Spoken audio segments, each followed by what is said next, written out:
Thank you very much for still being there with us. We told you we were going to be looking at the Biafra agitation, the sit-at-home protest called by the agitators for Biafra. Were quite successful. We hear reports, and you've seen from the dailies we reviewed already, that it was complied with in almost all the southeastern and some south states yesterday. Yeah, the sit-at-home protest called by the agitators of Biafra were fully complied with in many states in the southeast geopolitical zone, while it was partially observed in Umuahia, the capital of Abia State. The protest is to mark the 50th anniversary of the declaration of Biafra Republic, which later led to a civil war between 1967 and 1970. Nigerians are, however, divided over the agitation. Now, while some people argue that it is seditious to want to break away from Nigeria, others believe that the agitators have a right to self-determination as allowed in the United Nations statutes. Well, as a corporate organization and responsible media organization, we will not canvass for the breakup of Nigeria and we'll protect the unity of the nation. Absolutely, Utibe. To keep Nigeria one, there is a need to ask some pertinent questions. One, what is responsible for the growing popularity of agitation for Biafra in the southeast geopolitical zone and some parts of south-south geopolitical zone? Are the factors leading to the Biafra war still there today, or have they changed to keep Nigeria one? Is it better to listen to the grievances of the agitators or to ignore them? Is it not expedient to start getting ready to restructure the country and perhaps devolve the powers of the federating unit so that all parts of Nigeria will not feel marginalized by government at the center? Well, these will be engaging our attention in order to preserve the unity of Nigeria. And indeed, our guest is the former National Chairman, Labour Party, and former Chairman Board of Trustees, Labour Party, Dan Nwanyanwu. It's good to have you again. Good morning. Good morning, Nigerians. Good to have you here with us, Dan. Thank you. Were you surprised by the high level of compliance with the sit-at-home order from reports you saw and have monitored on the station and other channels? Not at all. I saw it coming. And it's also not correct to say that it was partially observed in Umuahia. It was observed in all the southeastern states and 120 countries of the world by my tapping this morning. And it is a matter the federal government should take very seriously. Time for propaganda, time for lies, time for political intrigues and maneuver should be over now. They have succeeded to show that Biafra is a spirit. It is an ideology. It is not something that you can just brush aside.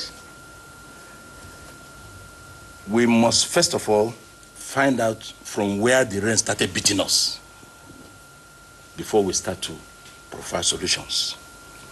I said it in one of your programs about 2 years back, when President Muhammad Buhari started his 97%, 95%, 3%, 5%, constituted the Federal Security Council, nobody from that part of Nigeria, made his appointments, key appointments that concentrated on Daura and his religion. We shouted that this is Nigeria. We never had it so bad.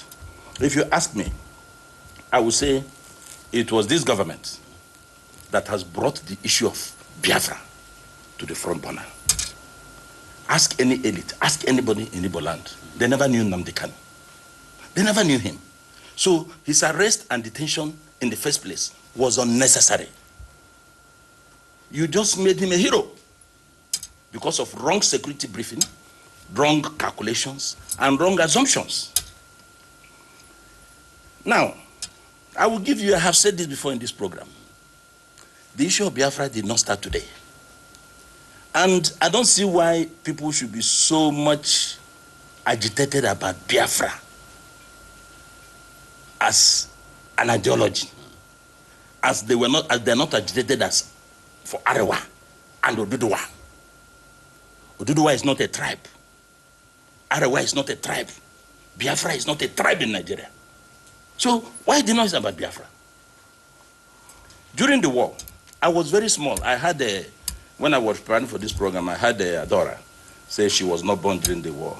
And I think those who were born after independence. They are part of the problem we have to do post-independent children. Like Nnamdi Kanu. You people are the problems. I would say most of you contribute to the problem because of your ambition. But for those of us, I was very young under 10 during the war. There was a night, I have to repeat it, to tell you the spirit behind Biafra. There was a night the Nigerian forces bombarded our area. I was small, I saw it as fun. That morning in school, we were having our school under the trees. So the headmaster came that morning and called for prayers for God to help Biafra defeat Nigeria. I was at the bank on a line, about 5 lines or so. I raised up my hand after the prayer. He said, yes, Nwanyanwu, come here. I said, headmaster, the God we have just prayed to help Biafra defeat Nigeria, is it the same God Nigeria is praying to help them defeat Biafra? I was not giving the answer. I was giving 12 strokes of the cane. And I could not go to school for 2 weeks. My father was a teacher. When he came back, he took it up. I recall how I was carried in a bicycle to the Divisional Educational Board, apologized to. That was when I saw the exercise book for the first time. They gave me exercise book, gave me crayon, gave me cleaner, gave me pencil, and they explained to me that the cause of Biafra was just. That was why God will hear their prayer. That was the explanation they should have. I was young, I was small, but I didn't know anything. But just a minute, let me not lose my thoughts. You see, let us look at those issues. In a country where you have different tribes, different groups in a country, you must give them accommodation. Look at what happened in Scotland. Scotland, at the time, wanted to leave. So UK was uncomfortable. They gave them accommodation. They did a referendum. It failed because they had been accommodated. You listened to them. Today, they now occupy discursive seats in the parliament. Their voice is being heard. Netherlands, the other time, celebrated their 100 years of freedom. When Scotland was doing this, the British government did not send British naval authorities to fight them. Rather, they discussed with them. So where you have different tribes in a nation, you must act in a manner that every tribe, every component part of that country must feel part and parcel of it. What are you supposed to do? These people, you said, you don't like them. They are ambitious, they are irritants, they are domineering, they are this, they are that. That was most people are not aware that the country called Singapore and Malaysia were one country. What most Nigerians say about the Igbo people today was what the Malaysians were saying about the Singaporeans. It got to a point where Malaysia called their parliament with the total exclusion of parliamentarians from the Singapore angle, and they expelled them from the nation. They didn't like it, but they picked their gauntlets, started building the country. One man moved that country from the third world to the first world. So if you say you don't want these people, you don't like them, you can only trust people around you, rather than calling them, explaining to them why it is better for us to be together, that we have a lot in Nigeria. You have to be part and parcel of this. Let us see areas of friction. Just this morning, I mean, when we looked at the newspapers as well, you find that certain newspapers were running with the stories, breaking stories saying that the federal government has said that no matter how much and how loud the call for restructuring will be, that is just an empty noise. How do you look at... I'm coming, just hold on. When you listen to that, and you also look at the demands of the IPOB, the Biafrans, is it not also evident that regardless of how polarized that Nigeria is based on ethnic, divides, the federal government is still not listening to the demands, rather than they're festering the fire? That is the point I'm making. The guys have changed their tactics. They don't want to be shot on the streets anymore. They moved military on the eve of yesterday, all over the place. But there was nobody to attack. They were in their homes drinking tea, eating fufu, apple, and then waiting in their houses. Doesn't that send a signal to you? Where they will have freedoms and liberty, in other countries of the world, that was where they demonstrated. I am not for division of Nigeria. I, Nwanyanwu, and my entire household, we love Nigeria. And this is not the Nigeria I want. I am not for division of Nigeria. And if you go to the heart of any Igbo man, he wants Nigeria. But it is the government of the day that doesn't want them. Adora, if I say I don't want you, and we're staying together, don't you have the right to go? Chief, you say you don't want them. You have killed all their businesses. You brought Nnamdi Kanu out and took Ifeanyi Ubah in. What did Ifeanyi Ubah do? 99% of Igbos all over the world believe that Ifeanyi Ubah is inside because he's an Igbo man. I believe so. Ifeanyi Ubah did not go to an NPC to take the crude or to take the PMS or AGO. The NPC has certified debts owed to Ifeanyi Ubah.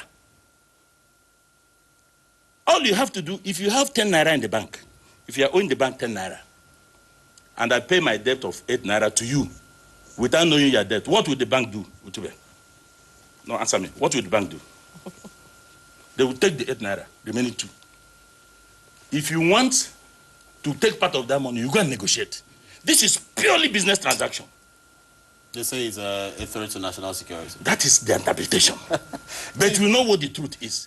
If Ifeanyi Ubah was from a preferred tribe in Nigeria, he will not be there. Chief, read my lips. Yes. If he's from a preferred tribe in Nigeria that did the same thing as they claim he did, Ifeanyi Ubah will not be inside.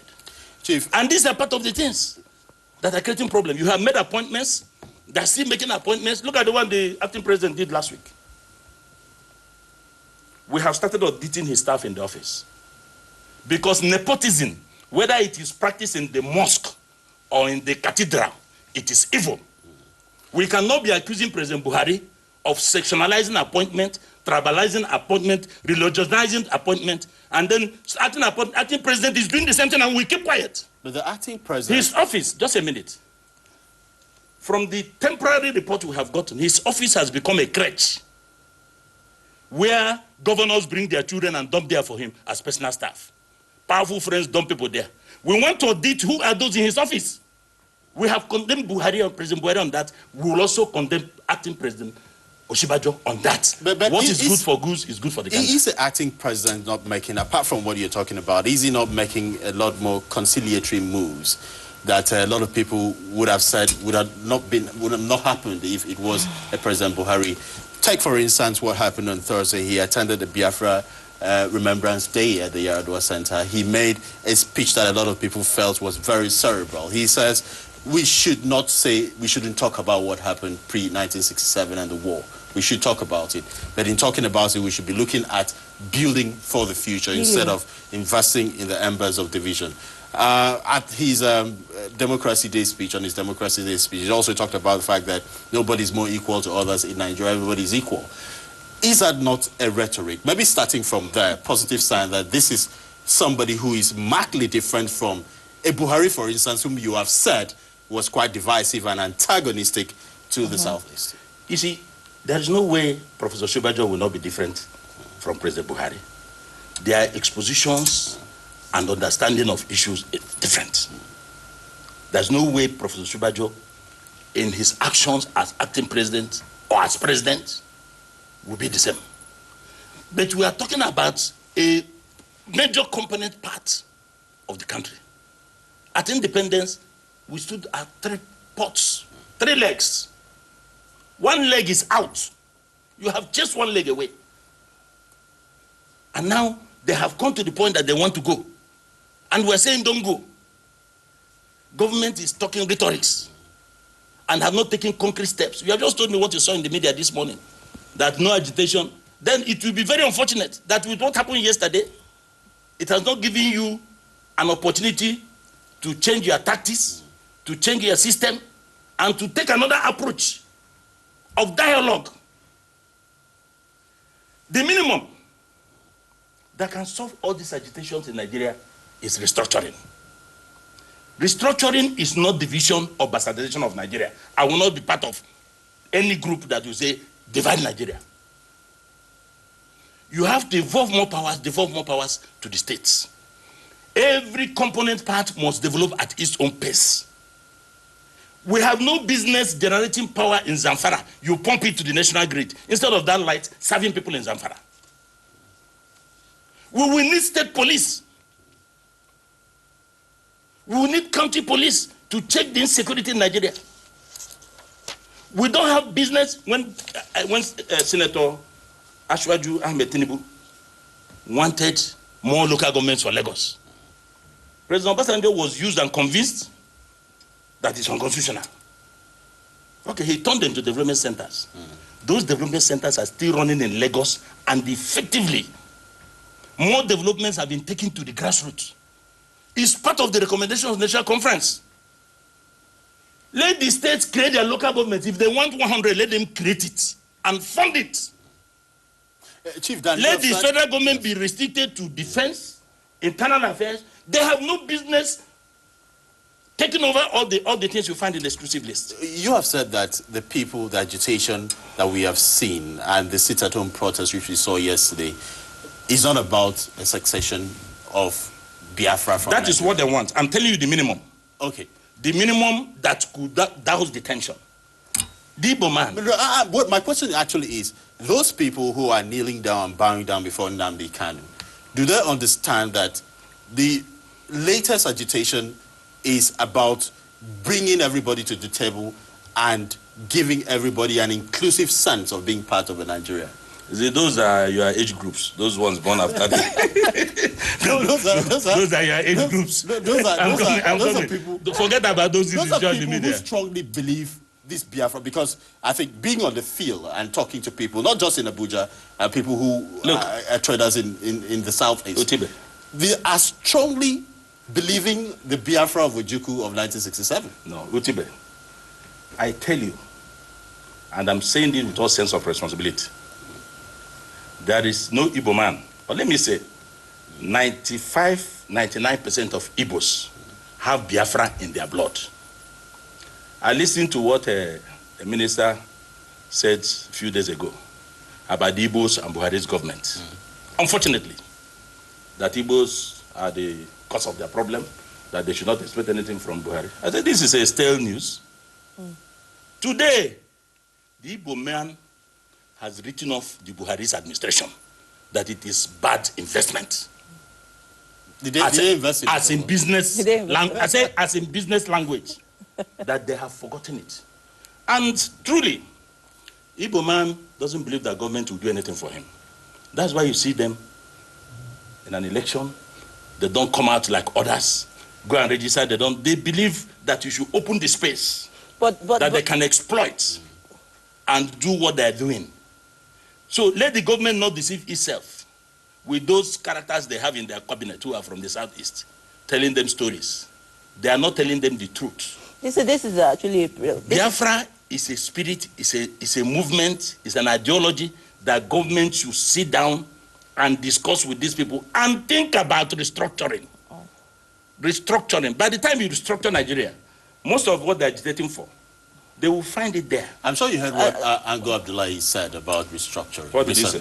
He said the call for restructuring is essentially an attempt by some persons to steal Nigeria dry. Well, Ango Abdullahi, with greatest respect, he was with us in the national conference, and we knew his position. And that is his opinion. We have people from that part of Nigeria too who believe that Nigeria is not working. The truth is that Nigeria is not working as it is. We want something, we want to change something that will make it work. For us to change it, we need everybody to be involved. You were part of the conference. Ango Abdullahi, you talked about, was part of the conference. That conference submitted a lot of recommendations. Yes, we've said exclusive list, 68 items, too big and too bogus for the federal government, devolve the powers and the rest. But how many people who were part of that conference from the northern extraction still believe in the recommendations of that conference? You see that what I'm saying? You see, when you're holding on to something or you have an advantage, it is natural. You don't want to let anything go. I was in the conference. After the conference, a senator from the north called me. We were together in the same committee, subcommittee, good governance committee. He said, Dan, let me tell you, you see, these things we have agreed here, we will kill it when we leave here. I said, Madam, how? He said, this thing you people did is against the North. I said, how? He said, look at all the decisions. You don't want this, you don't want that. I'll give you one example. You see this development, reconstruction of the Northeast. By the time we plotted it in the conference, no Northerner was there. It was High Chief Raymond Deposi, Yinko Dumaki, myself, Pastor Bakari. We said, look at what has happened in the Northeast. How can we go and reconstruct that place? That was how we got the 5%. No Northerner was there when we did it. But this is the same conference document. They say we have not read it, we have put it in the archives, but they are choosing and picking what is there. So reconstructing the Southeast, Northeast, is not the brainchild of this government. It was from that document. We were 5 that sat and plotted it, and we got 5% of allocation for them. That was the time the North said, no, it should not be left for the Northeast alone. It should be for the entire North. We said, no, we are not giving another revenue allocation. Now we are talking about reconstructing the Northeast. So there are a lot of people who have different views about the conference. Okay. But the truth is that that document is patriotic. That document will solve a lot of problems in Nigeria. It also spoke about, creating more states. Leave that one. There are a few things that we can look at again. And have to, redeliberate on that. But still talking about, synergy. Like you spoke about at least having 95% of the Southeast people having Biafra in their blood. When you look at the conversation on Biafra itself. Let's look at the agitation amongst, we saw a special report earlier on where, somebody said those who did not sit at home were enemies of Biafra, and those who did not come out were enemies of IPOB. And it also says, when we're talking about it, we're talking about from the perspective of the person's understanding. Are people not allowed to think differently and have a different, sort of revolution, a mindset that, yes, there are some level of agitation within the Southeast. However, it is not as violently, meditated upon by a few people. Now, you talk about, the agitation. What has the Southeastern governors done to look at this issue? How have they been able to collaborate and look at the issue and speak about it, in direct effect? You are also saying that it is a Southeast problem, but the people at the helms of affairs. You are saying that it's a Southeast agitation because people in the Southeast are, predominantly Biafra. But at the helms of affair, the Southeastern governors, what is their position on this issue as we speak? You see, I think you should excuse them. They are interested in their positions. We needed a Fayoshe to speak out on the issue of Biafra. You needed Fanika Yode to speak out on the issue of Biafra, on the issue of illegal detention, disobedience to court orders. I'm not expecting any governor in the Southeast to raise a finger for fear of Abuja clamping on them. And that's why I say excuse them. When we are holding serious discussions, leave those who occupy position for occupying sake. If you're occupying a position, you cannot defend and protect your people, even by mere statement. Then you are like the biblical salt that has lost its taste. But is the position not empowering you to speak for your people and act for your people? No, Adora, I agree with you. I agree with you. It is the same position that somebody across the Niger even went to court on the issue of just solidarity on the issue of Nnamdi Kanu. Fanika Ede is writing every day, raising the consciousness of those who are sleeping. So leave the Igbo governors alone. Don't bring them when we are talking serious matters. This is a serious matter about our country. So don't bring those people into it because they're interested on their seat. They want to protect it. They can move from there to Sokoto, move to Kano, move to everywhere to protect their seats in the night. they will never raise a finger. I am saying it, they know me, and I don't have to pretend about it when we are talking serious matters on this issue of uniting Nigeria, on the issue of Biafra. Forget about the governors in the southeast, because none will raise a finger. You just mouth. Rather, they will go to Sokoto or go to Kano, where they think their power, they derive their power from.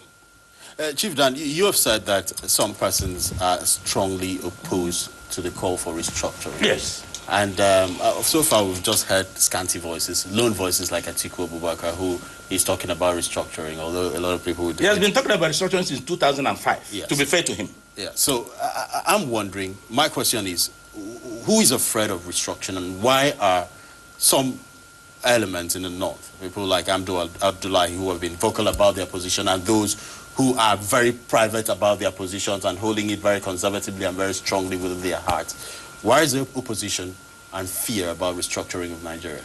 You see, those of them we inherited from First Republic and partly Second Republic.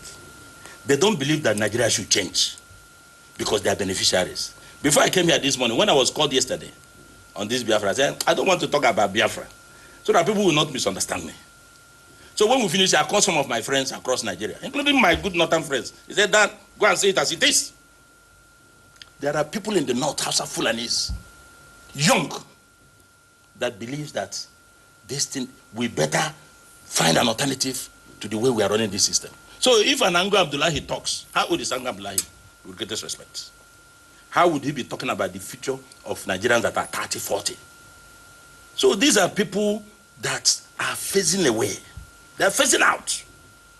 So you should be talking about those in their 30s and those in their 40s. What do they think about Nigeria? They're thinking about just country, a country that is equitable, a country that treats everybody equally, a country that will not segregate and hate a tribe. Maybe because of their face or because of their whatever. That is what, if you get between the age bracket of 25 and 45, that is what they're thinking. And that is why in the next political dispensation, I'm afraid if we are not going to come down in age to look for a president that is educated, that went to school, if you have not entered the four walls of a university, forget it, you can't rule Nigeria. Where does resource allocation and distribution play? What role does it play in this whole conversation? Because when we talk about restructuring, we're talking about getting Nigeria to what a federal system should actually be. At the very bottom of it, at the very base of it, is resource management, resource allocation, and resource distribution. We are operating a flawed system now, a lot of people have said. How would restructuring help? And how would why is that call of restructuring making a lot of people feel jittery? Is it that some persons would feel left out or impoverished if a restructuring takes place in Nigeria? Because I think we need to take the conversation and narrative clear, so that people would understand exactly this call of restructuring all the time. What does it really imply? Does it mean that some states in Nigeria who don't have resources as much as other states have? We've seen about 14 states are declared to be, not viable, insolvent. You see, let me tell you, this is part of what will be brought on the table. What are the fears of those who don't want restructuring? Why do we want restructuring? We start knocking them off one by one. There is no state in Nigeria that doesn't have resources. The truth is that we have abandoned what we are supposed to do. Every month we come to Abuja, collect, go and share. I'll give you an example. The arable land in the entire north can feed the whole of Africa. It can feed the whole of Africa. But there is no government that has taken any conscious effort to develop what they have. We have abandoned all. That was why at the time I said, why wouldn't this oil dry? It will send us back to using what is in our head instead of relying on what is under our feet. Restructuring doesn't mean that we have to divide Nigeria, that people will no longer be able to fend for themselves. No. How did we do it in the First Republic? How? When you have the Granite Pyramids, I don't want to repeat all those things we had those days. It was better, and we saw what was built in Nigeria that are still available today with those resources. Restructuring, we must come to the table. Who are those opposed to restructuring? What are your reasons? Put them on the table. Who are those for restructuring? Let's juxtapose this with those against it. We will move forward. Unless we are not thinking about having a country that will join the 21st century countries. I asked that question because we saw what happened, I think, at the recent events involving the birthday of E.K. Clark, and what some persons who have been very vocal and activists in the oppositions on Nigerian restructuring have said. Yinka Dumakin came out with figures of how much a Borno state generates internally, about 2-point-something billion, and how much it takes from federal location, over 70 billion, Yobe state, several other states like that. If we are to restructure and say these states depend on your resources, how would those states survive? No, don't forget. I mean, in the short term, because we might talk in the long term, maybe they'll invest in whatever natural endowments they have. But in the short, medium term, it will be taken care of. It's like in education, where we now go with our 10th class instead of first class. First 11. What did the conference recommend on that, the national conference? You see, in such an arrangement, apart from harnessing what you have in your resources, don't forget that's also something in the pool. It's a question of you are climbing, you are drawing the weak to move along with you. But the weak should not be pulling the strong down. It is the strong that will develop the system that will make the weak get there. But today in Nigeria, the weak are the people drawing down the system. A system will be worked out whereby those who are not generating enough resources, we will have all that is available within that state and we develop it. But before then, they will still be accommodated in the common purse. Something will be coming to the common purse. And the government will be restricted to internal affairs, customs, and all that. So they have no business with all these things you find in the exclusive legislative that they control. How does that relate with pre-1967? Because there have been arguments where people have said that we got to a level, of course the conference didn't recommend regionalism, going back to regional system. Although he said, you know, states can decide to form. Of course, they can decide to come together, or even merge, yes, or even whatever. Yes, for economic integration and the rest of it. Pre-1967, before the war, 1967, see a lot of states doing their 50th anniversary. States were broken down for, a lot of people said, for a reason, because the regions were too strong. Yeah. It was because of their strength, economic, financial strength. Some persons felt that made the eastern region, for instance, the old eastern region, say, we want to break away, and bold enough to stage that war is staged with the Nigerian government. And I'm looking at the fear factor that existed at then. A restructuring would make some regions stronger, some regions so that they can much more stronger than others. Have we overcome that fear of 1967 in 2017? I want to tell you, in a restructured Nigeria, you will not be thinking about that. Let me give you an example. Quebec has done referendum twice, and it failed. That's between the English-speaking and the French-speaking. Why did it fail? Because of accommodation, because their voice is being heard. In the Constitution of Ethiopia, Section 31, funny, they have a clause there that if a group is not satisfied with this union, they have the right to exceed. But in the case of Nigeria, I'm telling you, forget about all these things happening. Nigerians love to be together, but not in the manner we are having Nigeria today. No, but if that is the fear, that's why I said, put everything on the table. We create a clause for it in the restructured Nigeria. Put reasons and advantages of restructuring on the other side. Nobody will say, because I'm strong. Why has Lagos State, which is the biggest state in Nigeria today, not said we want to go? Lagos State doesn't need their monthly allocation here. Ambode doesn't need it to continue with what he's doing in Lagos. He doesn't need it because he's generating it from inside. So there are just few states in Nigeria, in reality, that can stand without assistance. All right. Now, let's go back in retrospect. I remember a few weeks back, there was a book launch called The Audacity of Power and the Presidency, the Exclusion of the Southeast. All the people who were, elder statesmen in the Igbo land were there. Senator Namano was there. A few people, Minister, Chinedum neighbor, former Ministry of Power, a few people, and the reviewer was a dental denter. And, one of the key things they said was that by July 6, Biafra will be about 50 years old, and that will be 50 years since everybody who's talking about Biafra will remember the story and the history of Biafra. And that for them, it is not really important to allow their children right now to be agitating on the streets in Nigeria and their various, states saying that they want Biafra without understanding the implications of the war that they fought, back in history. However, that the call would be to actually look at the states themselves, the southeastern states, and call the people in power to be able to look at redeveloping and putting money where their mouth is. If you look at half of the hotels in the FCT owned by Southeasterners, you look at the development of even the North, you find that a lot of businesses there are also owned, by Southeasterners. There are people who have never been back to the Southeast all their life because they were born and bred in the North. Same thing in the Southwest. So you're looking at an agitation that has a lot of economic, sentiments to it, and again, cultural and ethnic sentiments to it. Is it not better to, outside calling for Biafra? Just this morning, the governor of Imo State just called off his whole cabinet and said he doesn't need local government chairman, that they're a liability to him. That's even a way to start. Is it not better to start with, like they say, charity begins at home?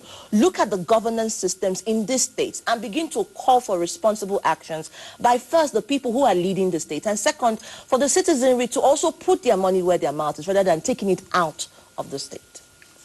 You see, the Igbo man, I'm not saying it because I'm Igbo, is the most patriotic Nigerian. And if you look at it, the Igbo man is the man that is actually working towards the unity of Nigeria. There is no place in this country you won't find a well-built house by an Igbo man. Okay, let's go to the Southeast. Nigerians are watching me. How many Nigerians have built houses in the Southeast? A friend once challenged me. I said, it's because we don't give our land. I said, is that so? I said, yes. That was when I was still in Ondo. I kept quiet. I traveled home, brought one CFO. I said, take. Go and do the power of attorney. Go and build in Igbo land. He said, no, I don't need it. You don't need it. But give me one in Ondo. I have a house in Ondo town. That is the spirit of the Igbo man. There is a saying in Igbo land, Ebo Nyebi, Kona Awachi.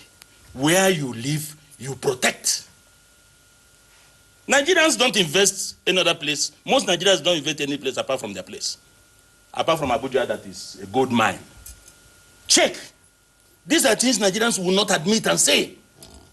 But the Igbo man will build in Karonamuda. He will build in Zamfara. He will build in Iloluji. He will build everywhere where he lives. And he takes it as a home. That is patriotism. So what happens in the call of Biafra and, looking at the United Nations status of nation? I'm coming to that point. That is why politically and economically the government has strangulated, they believe that the government has strangulated the Igbo man, that they don't want them. And that's why you saw this agitation. Okay, let us go if you don't want us. You say they will not go. They say, no, we want to go. You don't respect us. You don't give us a voice. You don't carry us along. Then why are we with you? Let us go. You have taken loans to do certain things in the federal government, including rails and all that. You did not put anywhere in the Southeast. And this is a loan that will be part and parcel of repaying. Then the minister, I was listening to Lai Mohammed yesterday on Channels Television when he was biting his cheek and his tongue and teeth together, trying to explain that the Southeast was not excluded. So when I called a friend, he said, immediately I saw him, I put off my television. I listened to him. So why will you be lying to Nigerians when the records say things differently? A senator of Federal Republic got up in the Senate and said, well, if the Southeast is not in this one, they can be in another one. A senator of the Federal Republic. Another one said, well, but they are involved in this concessioning. That was the same thing they did on Second Niger Bridge. So why will the people of the Southeast not agitate? Why would they not protest? You have taken a loan that they will be part and parcel of repaying, and none of those projects is gotten across their place. If you have done it in any other part of Nigeria, I will speak in the same manner. You have to be fair. You have to be just. You have to be equitable. And these things are deliberately done by this government. Go to Fashion's ministry, roads. Go and check the allocation in the southeast. And this is a young man. I'm talking about young people who want to be president. And he has shown nepotically the allocation of resources and works in his ministry. Go and look at Fashion's budget on road construction. Ditto other places. And you said the boys will not complain? You said they have no right to agitate? You cannot beat a child and tell the child not to cry. All you can do is to beat the child, but to cry, the child must cry. Some people will say that the Deputy Senate President is Ike Kweremadu and that the voices of the many... I think you are not being serious on this matter. No, the truth of the matter is that let's look at, you know... Has he executive functions? Calling a spade a spade. Yes. And I think that the most important thing is to find the answer to the question, do the Indigbos even agree within themselves? You know, that is a conversation they showed you they agreed yesterday. Wait, that is a conversation. Did they not agree yesterday? That is on literature. That is on the literature. What is literature? You didn't see what happened yesterday? The truth and is, in 120 countries of the world? Let's go back into history. Let's look at the leadership within the Southeast in itself. Let's look at the politicking within the Igbo leaders. Have they truly shown any symbolism of a harmonized part of that part of region? Have they really looked at, you know, without being self-serving, the cause of the Indigbo in general? Or is it just about politicking within a few elites? But I think we'll come to that answer. It's time for Pan-African World. We'll take a break. We'll be right back.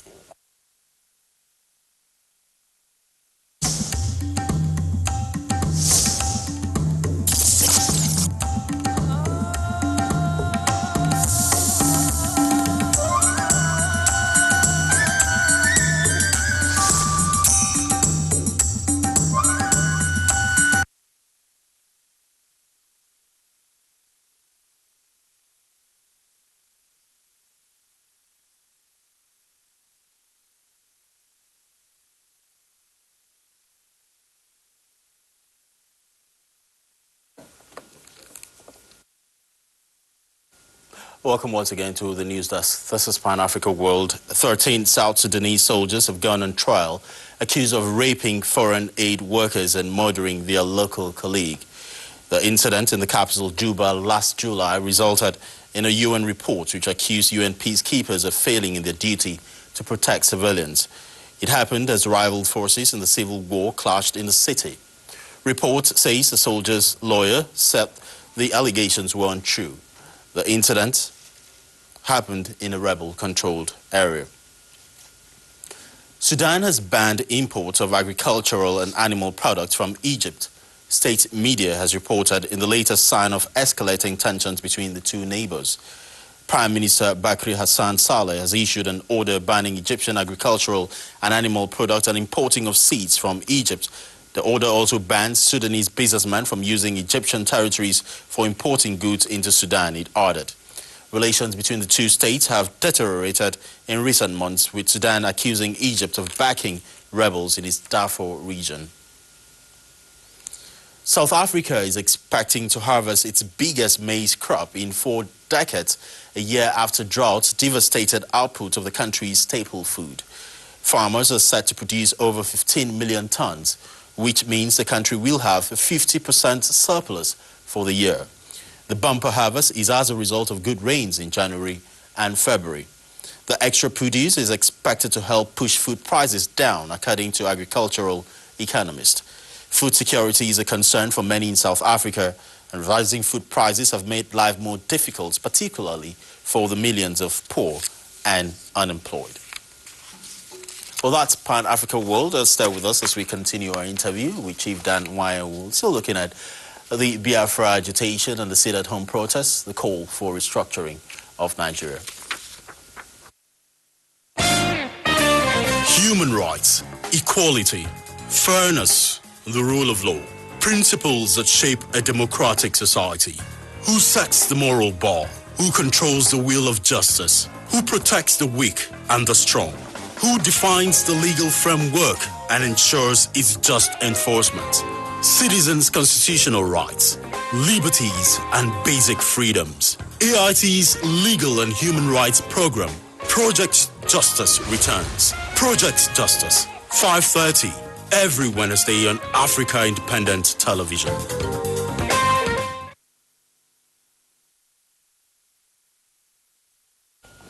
Thank you for staying with us. We have been talking about the Biafran agitation, especially the sit-at-home order.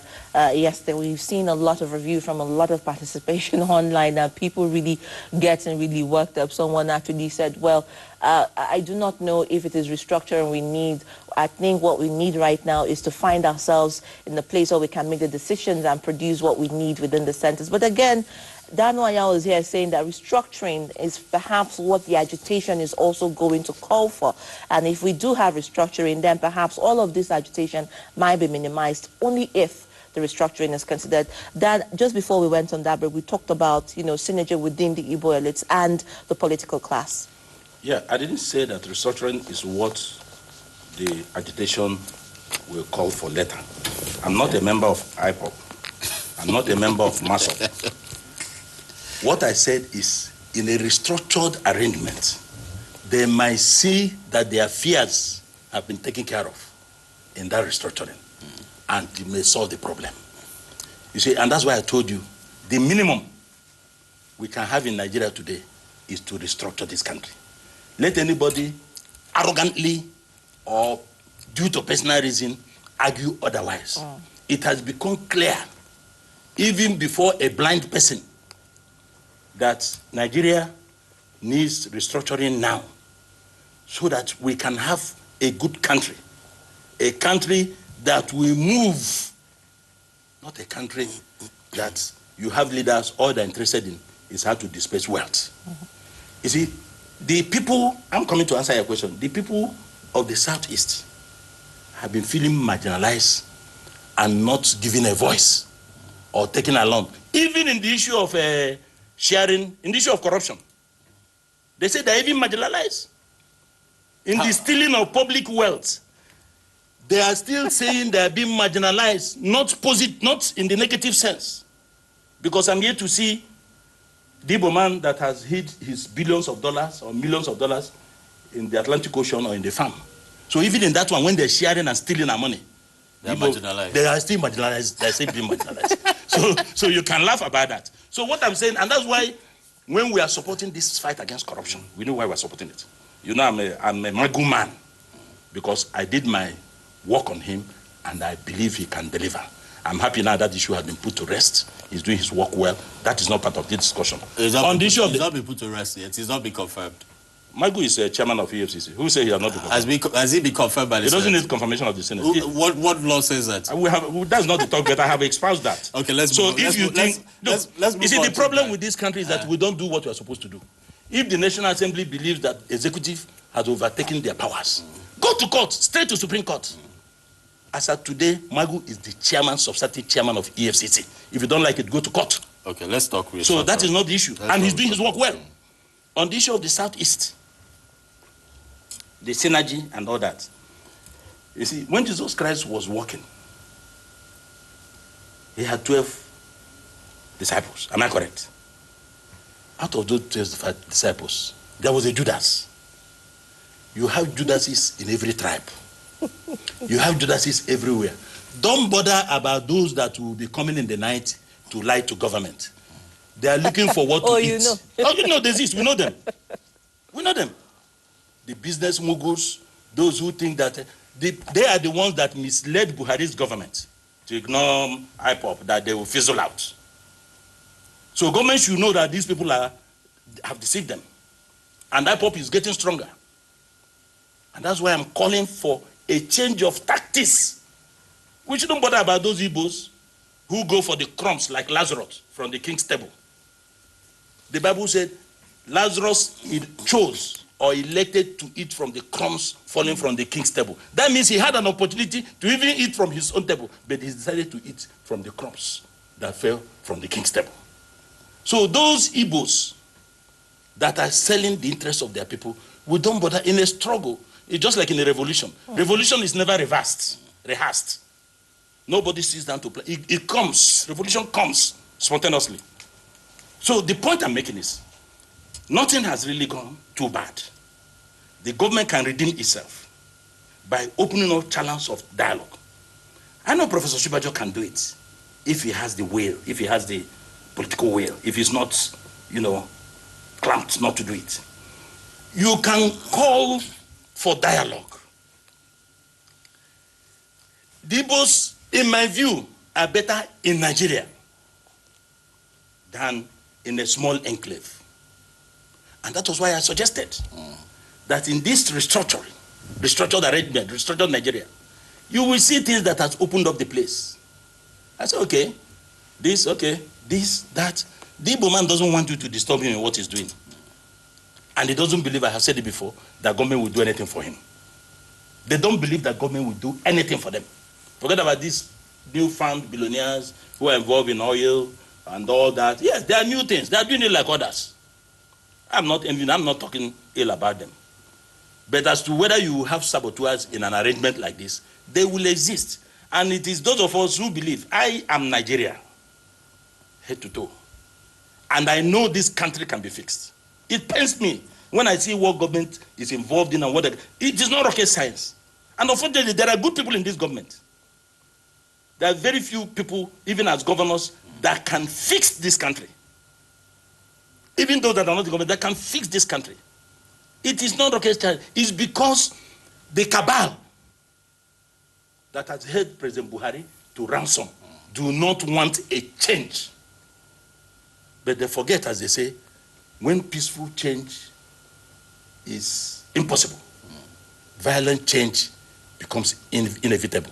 But let me congratulate the IPOB leadership for not being violent, for the new system they have adopted. They have just made their point to Nigerian people. I am not sure any other tribe has achieved this feat. But some persons would also say, for businessmen and for traders, a day out of business is a big loss. Utibe. So at whose detriment is this sit at home? Are they complaining to you? Look at Onisha Market. Look at Abariara. They shut it down. Look at everywhere. The traders decided to stay at home. Today, let's sacrifice it for our interest, for our ideology. Don't cry for them. I'm asking how much, my point is, how much has that message which they have sent resonated in the ears of the people they want to send the message to? It has gotten there. It has gotten there. I remember I told you in one of our discussions, I was at home. You see, this thing called Biafra, you must handle it with care. I was at home on a weekend. There are these young boys, you know, they have never left our community. But they'll be telling me decision that has been reached in the United Nations. Are you hearing me? How they have done this, how it is the president of America that is to sign, and I'll be looking at them. As far as they are concerned, any information from me is not correct. So that spirit, that ideological Biafra, it is left for government to now enter into dialogue with them. It is critical. We cannot sit there and say, forget it, are they not tired? They are going to move another step. It does appear we even in Lagos, it was 70–80% successful. Somebody called me today from Lagos. The next time, they will expand it. And don't forget this fact. In any state in Nigeria, if you remove the indigenous people, the next population in that state are Igbos. And that is why you've rightly said that a secession from Nigeria is not what the Biafra agitation is all about. It would never benefit the Igbo man who is a merchant by nature, who goes to different places. But that message is, see what I asked earlier, those people, which you said it's the generation, present-day generation, are the ones thinking like that, which I've seen people who call themselves veterans of the Biafran War, who are still on the front line, who are still on the struggle and activism of today, still talking about the Biafra and wanting the Biafra that Ojukwu fought for many years ago. So how are they getting that message that this is more or less, like I've heard some elites say, a negotiating tool to get Biafra on the front burner of the Nigerian project and a greater involvement and inclusiveness? Let's not get it wrong, Utibe. The Biafran struggle to IPOB and Massob is not a negotiating tool. They mean it. What I'm saying is, let us put the restructuring of Nigeria on the table. It will dislodge and douse down that agitation. That is what I'm saying now. I don't want to be misquoted. That struggle Those boys you see on the street everywhere, they mean every bit of what come out of their mouth. They meant everything. So it's not a question of, yes, let's use this. We'll restructure. The other day somebody said, Igbo said, okay, I think it was the president, former president. Igbo should produce a president 2019. They said they don't want. They don't want. They're not interested in who is the president of Nigeria. I am not even interested. But I want a country where I don't have to know somebody who knows the wife or the in-law, the cousin of somebody to get things done. That is the Nigeria of my dream. I want a Nigeria where a graduate comes out from the university. He made a first class. Nigeria on their own say, look, you made a first class in physics, or you made a first class in chemical engineering. I don't want you to work with first degree. Come and go. We need you in our science, in our science, in our space researches and all that. Nigeria gives him scholarship. He proceeds. That's why I said the first 11 must not be dragged down because of those that are weak. Let those that are strong be put. Why do you think that Nigerians, when they leave here and go overseas, they come first? Look at the graduation in Howard University last year or so. Out of the 67 or 60 something first class, Nigeria had more than 30. And out of that 30, 25 of them were born here. They had their secondary education here. If they were here, probably now they'll be driving Okada or riding Keke Napep. You go to Harvard, you go to Yale, you go to Oxford, you go to Pennsylvania, you go to Stanford. Nigerians are there at the top. But here we drag them down because of their place of birth and because of their religion.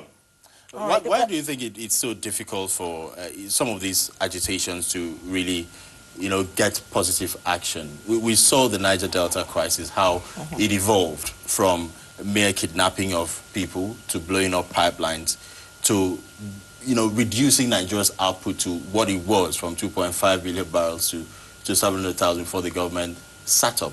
And giving it to the people piecemeal was what they did, setting up the NDDC, setting up the Niger Delta Ministry, setting up the Amnesty Office to give back to the people piecemeal. But negatively, is piecemeal giving back. But is that not a step, baby steps in progress to what we're agitating for? And is the Biafran agitation also going to, take Nigeria perhaps in a quadruple leap to where we are supposed to be in the discussion and narrative of restructuring? You see, I must be frank with you. Let us be proactive. Government should be proactive. Government is a big business. It's because majority of those in power don't think. All they're thinking is how this contract will go, how much will I get? That is all. You have to identify those spots and sit down in a conference and beat them to it. This IPOB, it started with Massob, during Obasanjo's regime. They took Wazirike, locked him up for how many years? Did they stop? Now, Nnamdi Kanu. I put it to every Nigerian that the issue of IPOB is beyond Nnamdi Kanu. Just a minute. It's beyond Nnamdi Kanu. If Nnamdi Kanu withdraws today, that I'm no longer part of this thing, it will not stop the agitation. Chief Dan, Nigeria took the Niger Delta struggle serious because it affected the commonwealth of the country, which is oil production. Yes. How is the Biafra struggle going to affect the commonwealth of Nigeria that Nigeria state will take the agitation serious, like it did with the Niger Delta struggle? Well, time will tell. Okay, let's look at... Time will tell. If we fold our hands and we don't want to talk because they are endangered species, endangered race, leave them. Time will tell. All right. Time will tell. I am offering a patriotic suggestion on how this issue can be resolved. Okay, talk. This is one of the 3 ports. Okay, talk. Forget about the bastardization of states and regions. This is one of the 3 ports. They are not happy with their union. They want their voice to be heard. They want to be accommodated. They want to be listened to. That is what they're asking for. Okay. Let's talk about, you're talking about voices, and you're talking about, of course, coming out to speak out. Senator Ken Ndamani also came out to say, you know, that Biafra is a broken memorization of a lost hope, and that it was utopian for this current generation to be agitating for Biafra rather than staying in school. Where did he say that? At the book launch, sometime back in Yaradua Center at the Audacity of Hope. Okay, good. Let him go to Enugu and Onisha. Now, let me finish. Okay. Let me finish. Okay, calm down. Okay, and you find a reply by Nze Elvis Agukwe, who was a former commissioner in the State, saying to him that... Oh, he replied? Saying to him that if the North can use Boko Haram to press home for the agitation, perhaps also IPOB needs to use this agitation to press home for their demands. However, in looking at that statement, is it not also insightful? Because you have said here that a number of you who sat at the national conference saw the dilapidation of the Northeast and what happened with the Boko Haram and decided that they needed restructuring. People died. All of us, Satanás. People died. Now, to begin to use that consciousness, to think that it was a tool in negotiation, isn't that also default in the agitation? Well, you see, Elvis Agukwe is a very serious thinker and a illustrious son of Igbo land. But to answer you on Senator Ken Ndamani, with greatest respect to him, I love him so much. You say he said it in Yaradua Center? Yes. Let him go to Onitsha, Aba, and Enugu, his state, and go and say it. That's my reply to that. Let him go there and say so. All right, we have a number of tweets that have come in already. Aseda Henry, at Henry Aseda, says, delaying the restructuring of Nigeria is, on the other hand, quickening the breakup of Nigeria. And from Folusho Onadikbe, he says, other Nigerians don't settle in the south is because the Igbos are hostile to strangers. How many Yoruba can trade in Onitsha? Okay, you want me to answer that? Yes. Okay, I'll answer you. You see, those are some of the things, some of the mindset, what people think about the Igbo man. It is not true. The truth is that most Nigerians will not want to go to Igbo land because they cannot compete with the business acumen of the people. Listen to, they can't compete. You can't enter into a business where the Igbo man has taken over. He will not do anything to you, but you discover that you don't have the skill to achieve success, so they run away. It's like saying that the Igbo man loves money too much. That is part of what we hear, the label to the Igbo man. I have had it everywhere. But I have not seen any tribe that doesn't like money. But let me tell you the truth about that. It is not true that the Igbo man loves money too much. The truth is that the money loves the Igbo man because he knows what to do with it.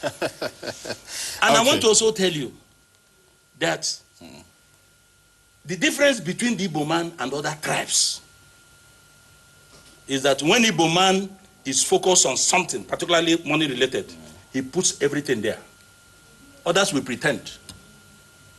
He makes a pretense but their eyes, they have their eyes there. So the Igbo man makes no pretenses about his love for money. No, not pretend, not about love for money. No, he goes straight to fight for what he believes in. Let's bring in more tweets here. Obi Mark Oscar at Obi Mark Oscar says, Chief Dan is simply hitting the nail on the head. States should go back and look inward. We must stop running to Abuja for allocation.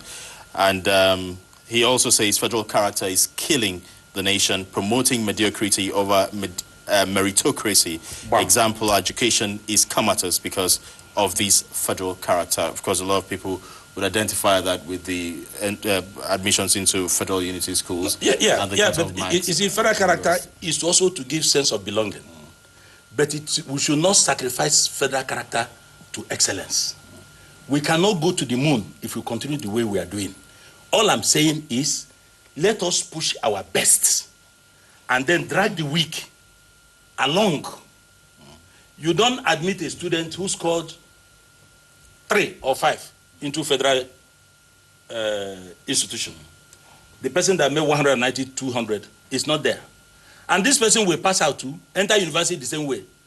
The other one will continue and make a first class. And even in the civil service, that is how they will be taken. All I'm saying is, nobody should be left behind.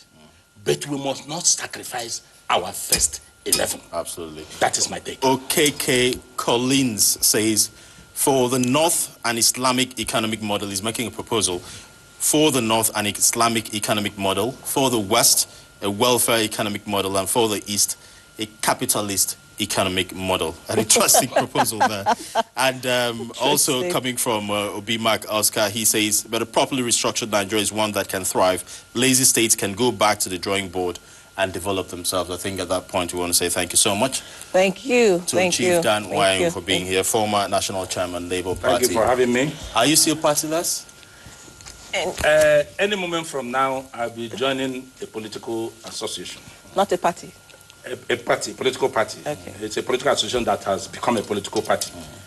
I have looked at the two political parties. The APC is just propaganda, lies. They don't have anything on the table. The PDP? PDP is broken. I'm not too sure that that platform can make it in any general election. And ABGA is that? ABGA. Okay, you say ABGA. Okay, well, I'm not in ABGA. They are controlling their enclave. So I'm thinking of looking at going into, or I'm in a new political arrangement that will recognize women, give them their fair share, recognize the youth. I'm looking at young people. You see, when President Olusegun Obasanjo took people like Obi Kwesiri, yes, Rufai, and all those people, Okonji Iweala, then Jonathan looked at people like Adesina and all, brought them in. These are the kind of people we are looking in this for in this arrangement. We are going to look at across political parties.